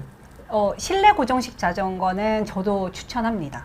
그래서 특히 이제 근데 그 헬스장에 있는 요만한 의자 있는 거 말고요, 등받이가 있는 실내 고정식 자전거가 있어요. 그래서 저는 어르신들이면은 그런 걸로, 요즘 대여도 다 되거든요. 사지 않아도 돼요. 그래서 대여해서 해보시는 거를 추천드리고, 그 다음에는 이제 하기가 어려우면 그냥 평지를 걷는 운동 조금 숨차게 하시는 거를 그러니까 3가지를 추천드리는데, 하나는 평지를 걷는 거, 실내 고정식 자전거, 할 수 있으면 수영, 요렇게 추천하고 있습니다. 네. 제가 요 내용들은 다 다른 전문가들이랑 방송을 한 게 있으니까요. 자전거, 수영 다 챙겨보셨으면 하고요. 제가 다 그러니까 구독자님들, 제가 다 전문가들이랑 다 방송한 게 있습니다. 그리고 이동현 원장님께 질문 드리겠습니다. 그러니까 근감소증을 가지면서 환자분들이 좀 어려워지시는 사례들을 진료 환경에서 많이 보실 것 같으세요? 뭐 소개해 주실 만한 분 혹시 사례 있을까요? 저희 같은 경우에 이제 만성콩팥병 환자들이 잘 아시는 것처럼, 뭐 이경치 소장님이랑도 그때 제가 방송 한번 했었는데, 만성콩팥병 환자들이 굉장히 이 병원에 가서 혼란을 느끼는 경우가 많아요. 투석 전에는 단백질 적게 먹으라 그랬다가, 투석하고 나면 고기 많이 먹으라 그랬다가, 찾아와가지고는 이게 맞냐 저게 맞냐 물어보시는데 사실 이경재 소장님이랑 저랑 방송할 때도 그런 얘기 많이 했는데 그게 단백질을 제한할 정도로 우리나라 사람들이 많이 먹고 있지 않기 때문에 실제로는 좀 많이 드셨으면 좋겠다 이런 얘기 많이 하셨고요. 골고루 좀 많이 드셔야 되는데 그러니까 이렇게 병원에 가면 단백질 먹지 마라 고기는 나쁜 거다 막 이런 식으로 자꾸 얘기를 해주니까 일단은 식이에서부터 조금 마이너스가 되니까 환자분들이 이 단백질 섭취나 이게 근 감소증에 도움이 되는 일단 식이가 잘 안 되고 있다는 것들이 현장에서 제일 느끼는 어려움이고 두 번째는 아까 이대영 원장님 말씀 주신 것처럼 환자분들이 한번 입원했다 퇴원하시잖아요. 특히 이대영 원장님 보시는 뭐 정형외과 허리 수술 누웠다 나오면 그냥 근육이 쫙쫙 빠져서 오세요. 저안 눕혀놨습니다. 네, 우리 이대영 원장님 병원 같이 막 빨리빨리 앰뷸런스 시켜주는 병원이면 좋은데 아직도 지방의 트렌드는 조금 이렇게 누워있게 많이 하는 트렌드인 것 같아요. 제가 부산에서 느끼는 바로는. 그래서 걸어서 들어가셨던 분이 휠체어를 타고 나가서 결국은 회복 못 하시고 안타깝게도 지난달에 허리 수술하고 그런 나쁜 코스를 겪다가 이제 폐혈증이나 이런 걸로 돌아가신 저희 환자분도 한 분 계셨고 최근에 이제 뭐 다른 이제 장류 수술까지 가는 아주 심각한 복막염 수술을 받으시고 퇴원하셨는데 걷지를 못하셔가지고 지금 요양병원에 또 가신 이런 케이스도 있습니다. 퇴원하고 오셨는데 이분이 잘 걷고 왔다 갔다를 한 버스 두 정거장 정도를 왔다 갔다 걸어서 하셨던 분이 그걸 못 걸으시더라고요. 그래서 그런 거 보면 상당히 좀 안타까운 면이 많고 사실 환자분들에게 저도 아까 이경진 소장님 그 숙제표 있죠? 단백질 먹는 숙제표 그거 우리 투석 환자들도 저 정도 먹는 건 제가 볼 땐 괜찮을 것 같거든요. 그래서 좀 캡처를 해가지고 제가 이마에다 붙이면서 회지를 걸든지 거기에다 붙여서 회지를 걸든지 해서 조금 시기에 조금 더 신경을 써야 될 것 같다는 그런 생각 많이 했습니다. 좋은 말씀입니다. 이경 소장님은 혹시 뭐 소개해 줄 만한 사례 있으실까요? 일단 비싼 게 문제인 것 같아요. 그러니까 이렇게 드세요. 그런데 사실 우리 장 보러 가면 그렇게 사 먹으려면 진짜 돈이 많이 들고 근데 더더군다나 지금 경제가 좀 어려워졌잖아요. 그래서 제가 막 무조건 먹으라고 말하기가 좀 그런 때도 있어요. 그러니까 제가 사줄 수 있는 것도 아니고 근데 마트에 가면 그러면 그때 제가 항상 하는 말이 있습니다. 돼지고기 앞다리살은 100g에 600원 하는 데도 있어요. 시장에 가시면. 그래서 꼭 뭐 이마트나 컬리나 오아시스 이런 데서 안 사도 되잖아요. 그래서 시장에 가시면 전통시장 가시면 돼지고기 앞다리살은 정말 싸요. 그래서 그런 거라도 사가지고 좀 다양하게 맛있게 드시면 좋겠다. 요거를 꼭 말씀드리고 싶습니다. 그게 보약이네요. 네, 전통시장을 사랑해 주시면 재료를 싸게 살 수 있습니다. 네. 그럼 이동영 원장님 마지막으로 질문 드릴 텐데요. 근감소증이 있으셨다 좀 슬기롭게 극복한 사례 같은 거 혹시 소개해 주실 만한 거 있을까요?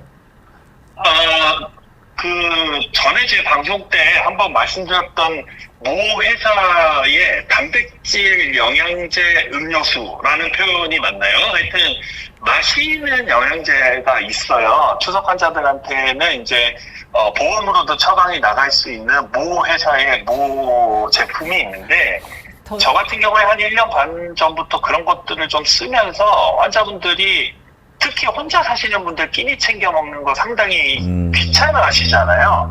그런 경우에 그거 하나 드시면 한 200kcal 정도 되거든요. 그래서 하루에 한 3팩 정도 드시라. 또 맛도 옥수수 맛도 있고 커피 맛도 있고 그래요. 제가 지금 이게 PPL이 아니기 때문에 특정 상표를 말씀드릴 수는 없지만 하여튼 맛은 두 가지 옥수수 맛이 있고 커피 맛이 있어요. 그래서 그런 거를 뭐가 더 맛있나요, 원장님?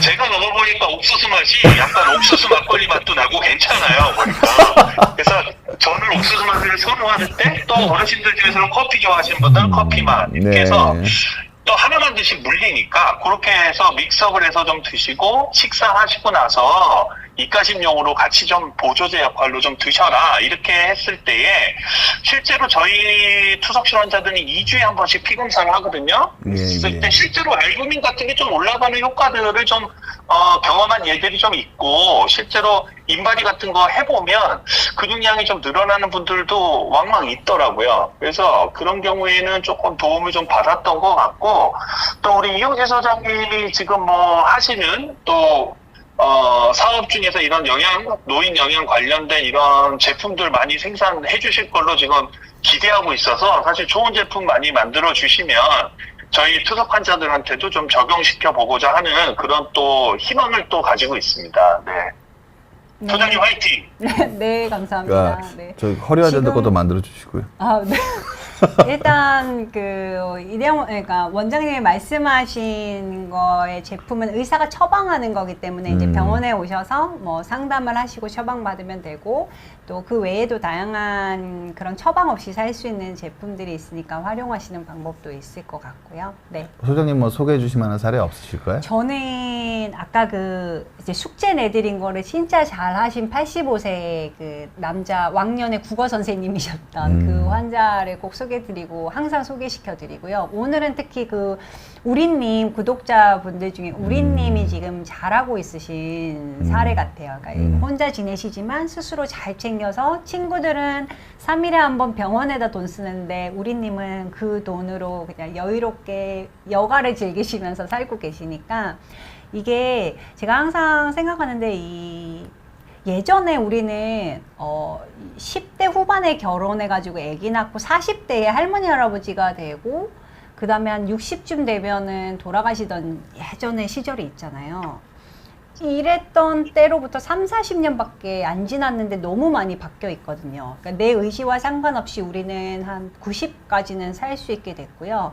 여기서 오는 이제 문제가 젊었을 때 어떻게 지내시느냐가 되게 그 결과에 영향을 많이 줍니다. 그래서 옛날에는 술, 담배 이런 게 그렇게 중요하지 않았거든요. 그것 때문에 뭔가 병이 되기 전에 감염으로 사망하거나 큰 병으로 사망하는 경우가 많았었어요. 그러니까 하다못해 옛날에는 맹장 수술 못해서 죽는 경우도 있었잖아요. 그런데 지금은 그런 게 없다 보니까 이 누적된 담배와 술, 그 다음에 살 이런 것 때문에 이제 문제가 되는 경우가 있고, 그래서 개미와 배짱이 얘기를 항상 말씀드리는데, 옛날에는 배짱이처럼 살아도 크게 막 후회가 없는데요. 요즘 같은 세상은 개미처럼 이렇게 뭔가 항상 근면성실하게 좀 해놔야 연세가 드셔서 좀 어린 시절 나한테 고마워 하실 수 있을 것 같아요. 그래서 그거를 꼭 말씀드리고 싶습니다. 예. 이동영 원장님, 가족들과 즐거운 시간 보내시는 와중에 방송에 참여해 주셔서 너무너무 감사하고요.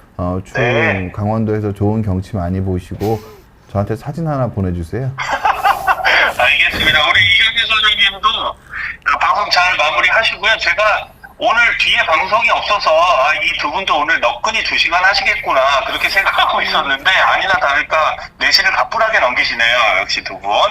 네, 하여튼 오늘 방송 잘 마무리 부탁드리고요. 우리 이대영 원장님 미리 좀 하나 축하드립니다.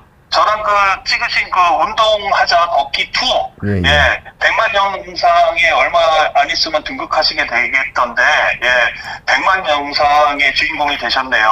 미리 축하드립니다, 이대영 원장님. 네. 누가 같이 했는지 참 좋은 방송이었던 것 같아요. 기념으로 제가 소주 한 잔, 죄송합니다. 방송에서 이러면 안 되죠? 예. 그래요. 그러니까 참여해주셔서 너무너무 감사하고요. 네. 너무너무 감사하고 또 연락드릴게요. 예, 감사합니다. 수고하십시오. 네, 소주는 안 되고, 네. 웬 술? 죄송합니다. 용기에서 웬 술? 죄송합니다. 네, 술은, 그거 말씀드릴게요. 2022년 11월에 10년 만에 바뀐 심혈관 질환 가이드라인이 있습니다. 국가에서 10년 사이에 바뀐 딱 하나 제일 큰 게 있는데요. 10년 전에는 심혈관 건강을 위해서 약간의 술이 도움될 수 있다. 한두 잔의 술을 정도로 먹자. 바뀌었어요. 안 먹자로 바뀌었습니다. 그렇구나. 금주만이 암에도 도움되고 심혈관 질환에도 도움이 된다고 돼 있으니까요. 뭔가 세레모니를 하시면 뭐 운동을 같이 하시면서 하시던지 아, 그, 걷기 그 영상이 소장님 떴으니까 걸으시면서 이동영 해보시면 원장님은 저랑 어떨까 직접 보신 싶습니다. 적 있잖아요. 절대 안 할 것 같이 생기지 않았나요? 아니 할 수 있습니다. 사람은 바뀔 수 있고요. 너무 네. 긍정적이세요. 네. 아까 원장님이 긍정적으로 생각해야 바뀐다고. 네, 네. 일단은 말과 행동의 일치를 이제 23년 하반기에 보여주시면 되니까요. 아. 네, 제가 기대해 보겠습니다. 역시 뭐 네, 무서우세요. 일단 그래서 저는 이제 우리님처럼 이제 혼자 지내셔도 아니면 같이 살아도 외롭다고 하시는 분들 계시거든요. 그럴 때 이제 나 자신을 좀 돌보면서 챙겨서 뭘 먹고 잘하고 아 오늘 내가 이런 거 너무 잘했다. 스스로한테 칭찬도 좀 해주시고 남들이 꼭 나한테 좋은 얘기 안 해도 내가 나한테 잘 해주면은 오늘 하루 잘 살았다 이렇게 할 수 있고요. 그다음에 또 이렇게 지낼 때 제일 좋은 게 작은 거라도 성취가 있어야 되는데 일이나 뭐 이런 거는 금방금방 성취를 느끼기 어렵지만 운동은 그리고 뭔가 나를 위해서 뭔가 챙겨서 먹는 거 이런 거는 그때그때 성취감이 생겨요. 그래서 아 오늘 이렇게 바쁘고 힘든데도 내가 7,000보를 걸었구나 뭐 이런 걸로 좀 성취감을 느끼는 한 해가 되셨으면 좋겠습니다. 네. 제가 참고로 저는 이제 육아를 하러 가야 되기 때문에 아주 긴 시간 이야기는 못하겠지만 몇 가지 이제 질문들이 좀 있어서 원장님이랑 나눠보면 좋겠습니다. 네. 일단 제가 소스마일님 엉치 둘레가 너무 아픕니다. 고관절 통증이 심합니다. 어떻게 해야 될까요? 보통 여러분들이 제일 많이 착각하시는 게요. 고관절은 앞에 붙어 있는 관절입니다. 원래 어떻게 되어 있냐면요. 골반이 이게 몸통이면요. 고관절은 앞쪽에 붙어 있습니다. 그래서 고관절 자체에 통증이 있으시게 되면은 앞쪽이 아프시게 되고요. 보통 통증을 원인일 때 제일 아픈 부위가 주 원인이랑 연관이 있고요. 부가적으로 아픈 거랑 제일 아픈 부위를 구별해야 되는데 처음에 엉치 둘레가 아프다 하면 이쪽이 더 아프신 부분이거든요. 뒷면이. 그럼 뒷면은 고관절과 다른 것입니다. 엉덩이 쪽은 신경이 그러니까 허리에 의한 방사통이 대부분이고요. 기본적으로 엉덩이 원인지 고관절인지 여러분들이 어떤 통증을 자가진단할 때 가장 유력한 방식은요. 그 부분에 물리적인 힘이 갔을 때 통증이 더 생기면은 그 부위가 원인입니다. 무슨 뜻이냐면 고관절의 원인이면 딛는 순간 아픕니다. 고관절에 실질적으로 문제가 고장이 나신 분들은 체중을 딛는 순간에 아프고요. 엉덩이에 방사통이 있으신 분들은 협착이 있으시면 걷다 보면 근육이 피로가 오면서 신경의 혈류 공급이 차단이 되면서 아파집니다. 따라서 환자분이 고관절 둘레 통증이 심하시다면 허리에 통증이실 가능성이 크고요. 보통 통증이 심한 건 별로 문제가 아닌데 비가역적 변화, 감각이 둔해지고 발이 시리거나 발에 껌 붙은 느낌이 있거나 발목에 힘이 떨어지거나 보행거리가 줄어든다면은 정밀 검사를 생각을 해 보셔야 됩니다. 협착증 때문에 보행거리 자체 감소가 신경의 비가역적 변화가 있으신 걸 수가 있기 때문에 그런데 이런 비가역적 변화가 없이 그냥 아프기만 하시다면은 약물 치료, 주사 치료 위주로 일단 통증을 가라앉혀 보시고 그래야지 바른 자세가 유지돼서 지속이 가능하세요. 그래서 통증 자체를 이렇게 해석하시는 게 맞습니다. 허리 통증의 가능성이 크십니다. 그리고 빅토리는 코어 근육이 뭔지 알고 코어 근육은 일반적으로 여러 가지 개념이 있는데요. 제가 말씀드리는 가장 좁은 의미의 코어 근육으로 복횡근을 의미하는 복횡근과 다혈근, 횡격막, 골반 기저근을 의미하는 건데 그거는 뱃속의 깊숙한 곳에 있는 근육이어서 우리가 윗몸 일으키기 할 때 쓰는 근육이 아니고요. 일반적으로 여러분이 제일 쉽게 느낄 수 있는 거는 누워서 다리 들기 할 때 쓰는 근육이랑 윗몸 일으키기 할 때 쓰는 근육이 다르죠. 배의 근육이. 위에서 다리 들기, 누워서 다리 들기 할 때 쓰는 근육에 가까운 게 복횡근이 가깝습니다. 복횡근이 가깝고 숨을 쉬는 것도 복횡근이고요.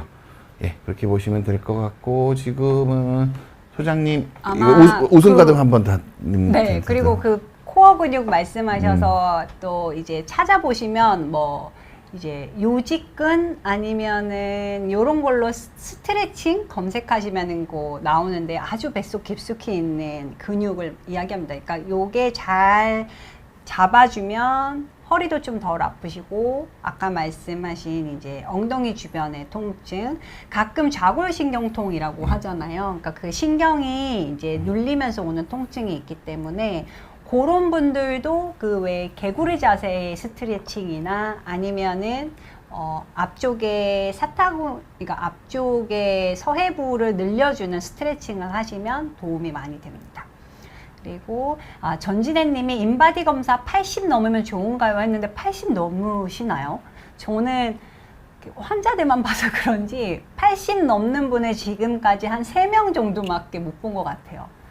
그래서 저 80 넘으면은 딱 좋다 나쁘다 말하기는 어려운 게 그 분의 이제 상태를 보고 판단을 해야 되는데 아까 말한 대로 근육이 너무 많은 것도 좋지 않을 수 있기 때문에 또 80 정도면은 양호하시죠. 그리고 대부분은 75면은 꽤 잘 관리하고 있는 분들입니다. 그리고 웃음가득님께서 50대에도 근육량이 적으면 근감소 진단하나요? 했는데 그 근감소의 진단의 의미는 이제 노쇠가 동반이 돼서 다른 문제가 있을 때 보통 진단을 해서요. 대개는 50대에는 근육이 적다고 해도 진단으로 뭔가를 하고 처치를 하지는 않습니다. 대개는 65세 이상 되셔야 되는 거고요. 같은 이유로 30, 40대 여자분들 중에도 골다공증이 있지만 이 분들한테 골다공증 진단을 하진 않거든요. 그러니까 뼈가 나이에 비해서 약하다고 하지. 그 이유는 골다공증이 생기고 그 약물 치료를 하는 게 도움이 되는 분들이 대부분 50대 이후이기 때문에 50대 이후에는 아예 딱 골다공증 이렇게 진단하는데요. 그 이전의 분들은 그냥 나이에 비해서 뼈가 약하다 이런 의미로 이제 보통 얘기를 하거든요. 그래서 비슷한 의미로 50대는 근감소가 설령 있다고 하더라도 진단명으로 근감소증 이렇게 이야기는 하지 않습니다. 그리고 전원생활 자충우돌 생활기 님께서 61세 여성이신데 원장님이 이제 이야기해 주시면 좋을 것 같은데 척추 전방 전이가 있어서 진통소염제 이제 드시고 있고 실내 자전거랑 걷기 운동하고 있는데 그걸로 이제 근감소증 막을 수 있을까요? 이렇게 물어보셨는데요. 제가 말씀드리면요. 네. 그러니까 전방 전이가 있으시고 진통소염제 드실 필요는 방어적이어야 됩니다. 언제나 운동은 공격적으로 저걸 낮게 하려고 하시면 안 되고요. 방어적으로 활동량이 떨어지지 않게 하면서 그러니까 여러분들이 착각하시는 게 내가 나빠진 거에 비례해서 통증이 있을 거라고 생각하시는데 통증은 그렇게 생기는 게 아니라 기울기랑 더 비례합니다. 상태 변화가 생길 때 통증이 생기는 거지. 제일 쉬운 예로 같은 압력으로 피부를 꼬집으면은 꼬집기 시작할 때는 아픈데 압력이 똑같아지는 동안은 안 아픕니다. 통증을 잘 못 느낍니다. 그러니까 상태 변화와 통증이 관련이 있는 거지 운동이랑 재활을 통해서 허리의 상태 변화를 느리게 만들어주면 약물은 끊으실 수 있으실 가능성이 큽니다. 그래서 운동은 언제나 방어적으로 하셔야 되고, 그러니까 환자분 약을 드실 정도고 전방 전이가 있으시기 때문에 그리고 전방 전이가 있으시면은 자전거 타는 자세 제가 자전거 유튜버님이랑 자전거에 대해서 영상을 2개 찍은 게 있거든요. 그거 보시고요. 내가 자전거 타는 자세가 코 힘을 제대로 주고 타는 건지 확인해 보실 필요가 있습니다. 코에 힘을 제대로 주고 타면 자전거는 아주 좋은 코어 운동이고요. 코 힘이 제대로 들어가지 않고 자기 몸에 맞지 않게 자전거를 타면은 허리가 아주 빨리 상할 수 있는 운동입니다. 그래서 자세가 되게 중요하기 때문에 제가 그 재생 목록에 보면 찾기가 좀 쉽거든요. 그래서 제가 자전거 유튜버님이랑 찍은 영상이 있으니까 그거 한번 꼭 보셨으면 하고요. 박명희님 질문은 선생님 답하셔도 좋을 것 같습니다. 이어서 잠깐만 전원생활 자충우돌 생활기님 이어서 설명드리면 그래서 자전거는 보통은 건강하신 분들은 TV 보면서 타도 되는데요. 그렇지 않은 분들은 생각하면서 타시는 게 훨씬 좋은 것 같아요. 그러니까 내가 이 자전거 페달을 발꿈치로 밀고 그래서 엉덩이 힘으로 이거를 민다. 안 그러면 무릎도 아프시거든요. 그리고 아까 말씀드린 것처럼 그 안장만 있는 자전거 말고 등받이도 있어서 뭔가 엉덩이를 깊숙이 넣고 바른 자세로 할 수 있으면 더 좋고요. 전원 생활을 하고 계시는 건가 해서 한번 말씀드리는데 전원 생활을 하시면 관절염이 점점 심해져요. 자꾸 뭘 새벽에 타프를 뽑으시더라고요. 그래서 제가 이제 암 경험자분들을 많이 보잖아요. 뭐 유방암, 위암 이러면 이거 잘 치료하시면 다들 어디 시골에 가서 사시는데 처음에는 뭐 꽃도 가꾸시고 막 이러다가 어느 날 갑자기 뭐 가지도 가지고 오시고 감자도 가지고 오시고 이제 이런 거를 키우시고 막 새벽부터 막 4시, 5시부터 나가가지고 막 이렇게 풀 뽑고 쪼그리고 앉아서 일하고 그런 다음에 암은 완치가 됐는데 손가락도 아프고 엉덩이도 아프고 허리도 아프고 막 이러세요. 그래서 만약에 지금 왜냐면 전방전해증이 있는데 만약에 그런 시골 아까 말씀드렸죠. 시골 농촌에 지내시는 분들이 근력 운동을 잘 못 하시는 게 문제예요. 거기서는 배짱이처럼 살려면은 살아도 돼요. 그러니까 배짱이처럼 아침에 일어나서 자연 한번 둘러보고 거기 걷는 거 운동하시고 달리기도 하실 수 있고 이렇게 지내실 수 있으면은 괜찮은데 뭔가 노동의 그 영역으로 들어가 버리시면은 어렵고요. 그럴 바에는 아파트에 사는 게 훨씬 낫다는 거를 잠깐 말씀드렸습니다. 그리고 박명희 님이 65세이신데 45kg시래요. 운동하면 근육이 생기나요? 운동하면 근육이 생기진 않아도 있는 근육이 통통해질 수 있고요. 그 통통해지려면 운동하고 돌아오셔서 고기나 생선, 단백질이랑 요런 식사를 좀 잘 보충을 해주셔야 돼요. 운동하시는 분들 사이에서 알려져 있는 그 이야기가 있어요. 기회의 창이라고 항상 표현하는데 운동 직후에는 뭘 드시면 그게 근육이 잘 써요. 그래서 그때 드시는 게 되게 도움이 많이 되고요. 75세 몸짱 75세 몸짱 이런 거 검색해 보시면 나오는데 저 뭐 뵌 적은 없지만 75세신데 60대부터 운동하셔가지고 대회 나가서 챔피언 되신 우리나라 여자분 계세요. 그래서 그분을 사진을 붙여놓고 박명희 님도 당연히 되실 수 있으니까 지금부터 해보시면 좋을 것 같습니다. 네. 그래서 제가 꼭 추천드리고 싶은 건 참고 하시는 게 지속 가능한 운동은 내 활력을 증대시키는 방향으로 하셔야 됩니다. 오늘 운동을 적당히 해서 내일 피곤해지면 그렇게 하시면 안 되고요. 오늘 해서 내일 운동했을 때 또 똑같은 마음으로 내가 운동을 더 할 수 있을 것 같은데 약간 참는 정도의 강도로 하셔야지 너무 해서 내일 피곤해질 정도로 하시면 이게 지속 가능하지가 않습니다. 보통 그러니까 소장님 계속 말해서 활력이라는 게 되게 중요한 거기 때문에 활력을 저해시키지 않는 정도의 강도로 하셔야 됩니다. 누구나 마라톤 풀코스 뛰고 나면 다음날 아무것도 못 합니다. 그러니까 운동의 강도는 나의 몸의 활력과 영향이 있기 때문에 내 활력을 고양시킬 수 있도록 천천히 운동 강도를 높이시고 그걸 계속 하고 싶은 운동, 재밌는 운동을 하셔야 됩니다. 꼭 부탁 그렇게 유념하실까요? 자꾸 몸에 좋은 걸 자꾸 얘기하면 어르신들이 자꾸 무거운 얼굴로 꾹 참고 하시려는 경향이 좀 생겨서 그게 아니라 지속 네. 가능하게 재미있는 걸 선택하셔서 하시는 게 제일 추천드릴 만하다는 말씀 마지막으로 드릴게요. 네. 참고 하시면 어지럽습니다. 네. 머리로 산소가 잘 가야 되니까 호흡을 잘 할 수 있는 운동 하시면 좋고요. 제가 만든 슬라이드의 마지막이 그 타이 운동 사진이었거든요. 아, 그런가요, 그게? 네, 그 하버드에서는 노인한테 가장 효과적인 운동으로 타이 운동을 추천해요. 그래서 그 왜 중국 운동이잖아요. 엎드려 뻗쳐 같이 생겼다. 아니. 아닌가요? 아닌가요? 엎드려 뻗쳐 같았는데. 천천히. 어디 갔죠? 엎드려 네. 뻗쳐 같았는데 아니에요? 잘못 봤나요, 제가? 이거. 이게 타이 운동인데요. 예. 요거를 하버드에서는 제일 이제 65세 이상인 분들한테 권장하고 있습니다. 그래서 그 이유가 천천히 움직이면서 호흡을 잘 하실 수 있는 거니까요.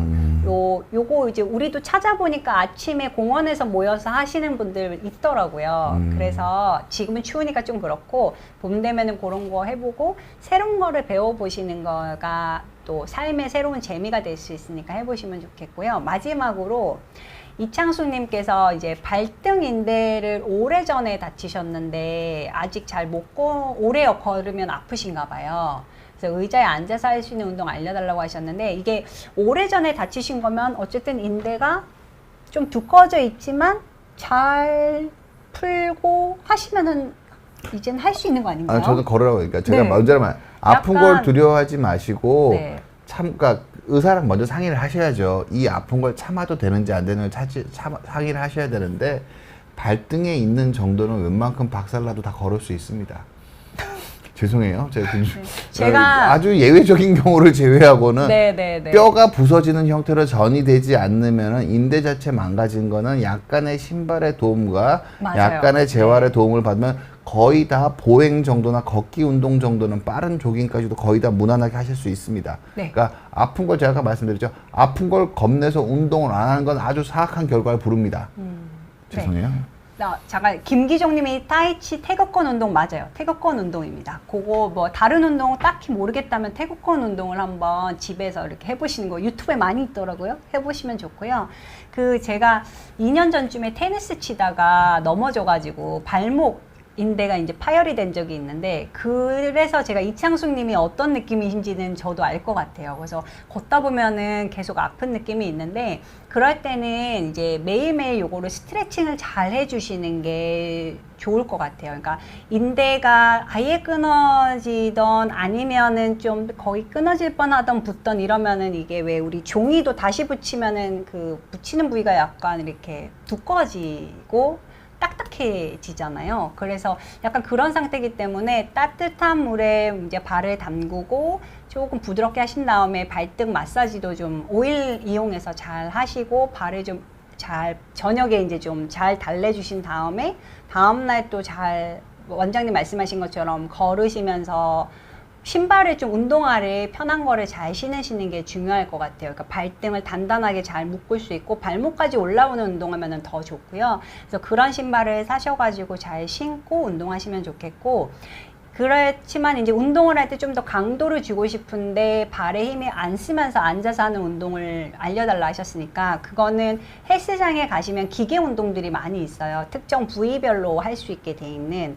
그래서 저라면은 조금 돈을 병원에 쓰는 것보다는 헬스장에 쓰는 게 더 낫거든요. 그래서 돈을 조금 쓰셔가지고 헬스장을 끊으셔서 거기 운동기구들 꼭 PT를 안 끊으셔도 거기 PT분들이 알려달라고 하면 하나씩은 다 알려주시거든요. 그래서 그 운동기구 쓰는 방법들을 좀 배우셔가지고 다리 드는 운동이나 엎드려서 하는 운동 이런 걸 좀 해보시는 것도 좋을 것 같습니다. 그리고 발 마사지 받으러 다니시는 것도 괜찮으실 것 같아요. 네.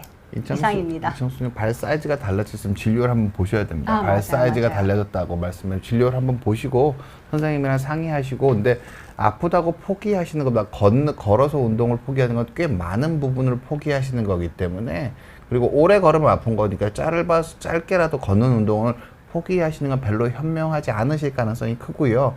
의사 선생님이랑 한번 전문적인 진료를 받아서 한번 상의를 해보시는 걸 꼭 추천드릴게요. 네. 소연님이 강의 천재시래요. 감사합니다. 네. 저도 그렇게 생각하고 있습니다. 아유, 아닙니다. 네, 네. 과찬이세요. 언제나 네. 다음에도 좋은 자료를 가지고 와서 열심히 네, 잘 너무 설명드리도록 좋으셔서 너무 하겠습니다. 네. 네. 그러면 이제 박수치 끝나면 될까요? 아, 그럼 될까요? 네. 선생님 너무너무 감사하고요. 네. 오늘 여러분 모두 좋은 정보 얻어 가셨을 거라고 생각합니다. 소장님의 진심이 전해졌을 거라고 저는 생각합니다. 네, 감사합니다. 네. 마지막으로 질문이 하나 딱 나왔는데 요것만 말씀드리고 네. 마무리하면 될 것 네, 같아요. 네. 50대 중년 여성분이신데 3달 전에 왼쪽 무릎 연골판이 파열이 돼서 지금 이제 관찰 중에 있으시고 실내 고정식 자전거도 30분 타는데 계단을 잘 못 내려간다. PT가 나올까요? 필라테스가 나올까요? 이러셨는데 이거는 이제 무릎 파열된 정도가 어느 정도냐에 따라서 관찰 중이라는 게 의미가 이제 어떠냐에 따라 다를 것 같아요. 제가 그냥 이렇게 말씀드릴게요. 연골판 파열이 있다고 꼭 수술을 하지는 않습니다. 근데 수술을 하는 거는 불안정형 파열일 때 수술을 합니다. 무슨 뜻이냐면은 이 찢어진 걸 방치했을 때 더 찢어지는 경향으로 나타나면 수술을 하는 거고요. 이 찢어진 걸 방치했을 때 더 찢어지는 경향으로 나타나지 않을 것 같은 보통 수술을 하지 않습니다.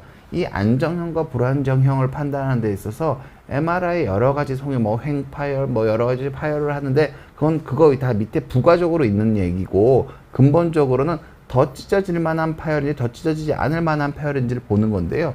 이게 보통은 연골판 파열이 취약한 거는 대부분 50대 중년 여성이 관찰하라고 하셨으면은 우리 후각부 파열은 아닐 겁니다. 후각부 파열이면 요새 대부분 다 수술하라 그러거든요. 그러면은 사선 파열 그 정도의 파열일 텐데 환자분 그냥 이렇게 말씀드려요. 해서 덜 아픈 동작을 하셔야 됩니다. PT가 중요한 게 아니고 필라테스가 중요한 게 아니고 어떤 동작을 해서 그러니까 무릎 자체에 통증이 생기면 근력이 안 생겨요. 환자분들이 제일 착각하시는 게 무릎 자체가 아프면 근육량이 안 생깁니다. 근데 근육통은 참고 운동을 해도 되는데 무릎 자체가 아프면 근력이 안 생기시기 때문에 무릎 자체가 아프지 않으면서 근육통은 생길 수 있는 운동을 찾아서 하셔야 됩니다. 그게 PT일지 필라테스일지 그건 중요하지 않아요. 아, 환자분 다리에 그렇게 네네. 힘이 떨어지게 해야 됩니다. 네, 근데 이제 만약에 현실적으로 쉽게 이제 한다고 하면은 이제 원장님 말씀대로 하면은 할 수는 있지만 현실에서 내가 어떻게 적용하지 잘 모르시겠으면은 PT든 필라테스든 한다고 하시면 일단 선생님이 연륜이 있어 보여야 돼요. 그러니까 적어도 필라테스나 그러니까 원래 필라테스는 재활 운동에서 시작했기 때문에 그 재활 근육 이런 걸 다 공부하신 분들이 할 수 있도록 돼 있지만 우리나라는 약간 잘못 들어와서 다이어트로 이렇게 젊은 여자분들이 하는 운동으로 그려져 있거든요. 그래서 하실 수 있다면은 필라테스 PT 다 상담을 해보시는데 이분들이 그런 거를 좀 공부하고 고민하시는 분인지를 좀 해보면 좋겠고요. 처음에는 돈이 좀 들더라도 1대1로 하시는 게 필요할 것 같고 필라테스를 처음에 좀 하시는 거가 훨씬 더 현실적일 것 같긴 해요. 그게 거기 선생님들이 조금 더 섬세하게 재활 위주로 이제 이야기를 해주기 때문에 그리고 나서 근데 필라테스는 오래 한다고 근력이 생기진 않거든요. 필라테스가 근력이 생기려면 하루에 4-5시간은 해야 되기 때문에 그래서 처음에 2-3개월은 필라테스를 좀 하시고 적응을 하시면 그때 반드시 이제 PT 헬스장 지임에 가서 하시는 걸로 하시는 게 필요한데요. 어떤 상황에서도 둘 다 좀 옷이 딱 붙는 거를 좀 입고 하시는 게 좋아요. 그러니까 뭐 그게 예쁘게 보이려고 하는 게 아니라 필라테스 옷이든 PT 받는 옷이든 좀 이렇게 붙는 게 중요한 게 PT 선생님이나 선생님이 그 수연님의 몸을 관찰할 수 있거든요. 그래서 그렇게 관찰할 수 있게 이제 그런 옷을 입고 좀 배우시는 게 필요하고 저는 개인적으로 그러니까 나이가 좀 있어 보이는 PT 선생님 아니면 좀 이렇게 이제 50 넘으시면 왜 우리 얼굴 보면 어떤 성격인지 대충 알겠는 분들이 있잖아요. 그래서 좀 깐깐해 보이시는 분들이 섬세하게 잘 봐주시거든요. 그래서 그런 선생님으로 상담을 여기저기 좀 해보시고 선택하시면 어떨까 싶습니다. 네, 네 이상입니다.